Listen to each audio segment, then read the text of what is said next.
सर्वांना चला तर आज आपण मोड आलेल्या मटकीची झटपट होणारी सुकी भाजी बघूयात। आपण पाहू शकता मटकीला किती सुंदर मोड आलेले आहेत। हे मटकीची मोड आलेली मटकी स्वच्छ धुवून घ्यायची आहे।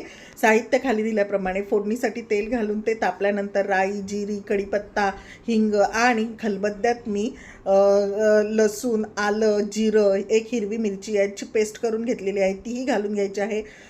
कांदा परतल्यानंतर टोमॅटो टाकल्यामुळे थोडीशी साखर, हे सगळं छान परतल्यानंतर आपल्या घरात असलेला काळा मसाला, लाल तिखट मसाला, धणे जिऱ्याची पूड, हे सगळं मसाले आपल्या चवीनुसार घालून घ्यायचे आहेत। ही मटकी थोडीशी तिखटच बनवायची आहे म्हणजे छान लागते। त्यानंतर मटकी घालून छान एकजीव करायची आहे।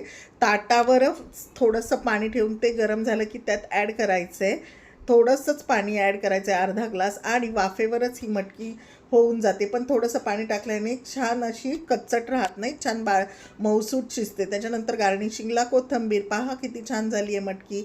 माझा व्हिडिओ आवडला तर प्लीज लाईक अँड सबस्क्राईब नक्की करून पहा। थँक्यू।